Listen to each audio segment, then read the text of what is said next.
Welcome back, everyone. Surah 434, sometimes affectionately known as the wife-beating verse, has been hotly debated in the history of Muslim interpretation. It's a problematic verse, to be sure, for many reasons. Is it the most problematic verse in the Quran for Muslims? Well, I don't know, but it's probably a top contender. Let's start by reading it. Men are in charge of women by right of what Allah has given one over the other, and what they spend for maintenance from their wealth. So righteous women are devoutly obedient, guarding in the husband's absence what Allah would have them guard. But those wives from whom you fear arrogance, first advise them.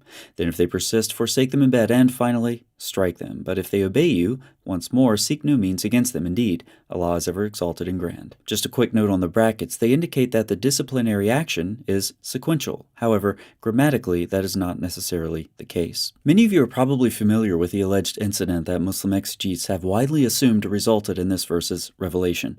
A woman was slapped by her husband. This issue was taken to Muhammad for judgment. Muhammad said that she should retaliate. However, this verse was revealed that says men can hit their wives. Muhammad said, "We wished something, and God wished something else.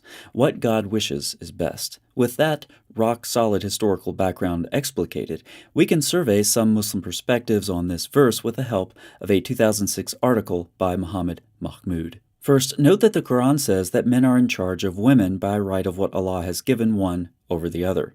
Several other translations read something like, Allah has made one of them, referring to men, to excel the other, of course, referring to women. Mahmoud's article describes some ways that Muslim commentators have outlined Allah's preference for men over women. Here's a summary. The great 12th century scholar Al-Zamakhshari categorized three areas of men's greatness over women. The first is intrinsic, things like reason, prudence, will, and strength.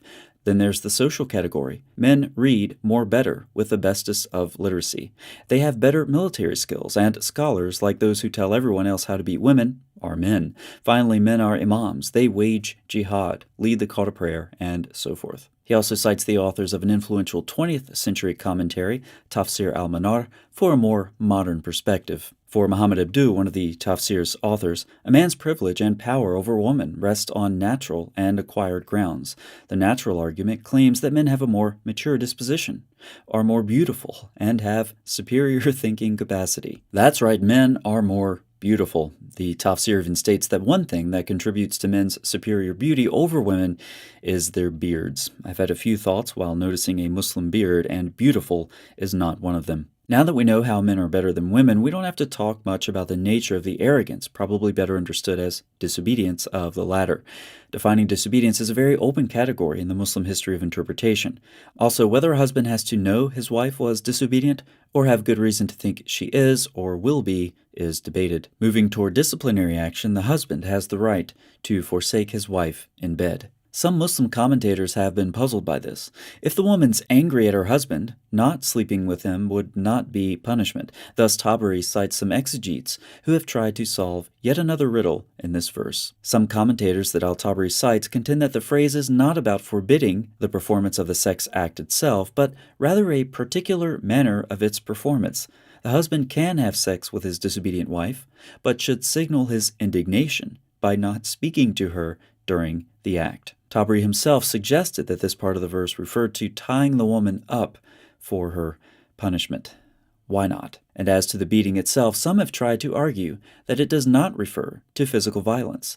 This is where the verse gets really problematic. As Mahmoud states in his article, this is one of those rare instances when a believer feels that he or she stands on a different and higher moral plane than that which sacred scripture prescribes. You see, there seems to be something fundamentally wrong with beating a woman, even if she might be disobedient, yet Allah very obviously prescribes it.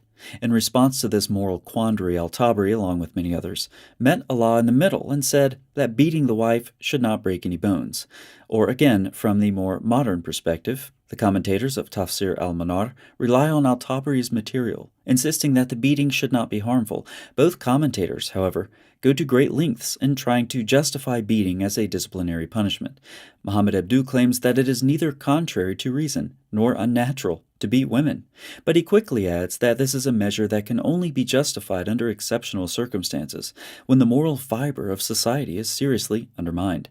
His logic takes it for granted that women are more susceptible than men to the influences of moral depravity. For Rashid Rida, a woman's disobedience opens the floodgates of chaos, and beating is a legitimate and sometimes necessary measure to restore order. Engaging in one of his typical polemics, he dismisses out of hand those who oppose wife beating, dubbing them as imitators of Westerners, and goes on to open fire on Westerners, whose conduct is, in any case, far from exemplary because they engage in beating their wives. As problematic as this verse is, even the authors of the Study Quran balk at saying that this verse is not describing physical violence. Some recent interpretations of strike them seek to avoid the sense of physical hitting entirely by invoking alternate idiomatic meanings of darba, to strike. Such interpretations are not entirely convincing, however, since the wider semantic range of darba they invoke is activated only by various prepositions and syntaxes not found in the present verse. Moreover, the occasion of revelation is widely held to be the issue of a man's right to strike his wife, and so one would expect the verse to address this issue specifically. More recently, others have attempted to make this verse cohere with human conscience. For a radical articulation of a virtual abrogation of the beating measure, one must turn to the feminist intervention. That's right, Muslim feminists, a contradiction in terms if I've ever heard one.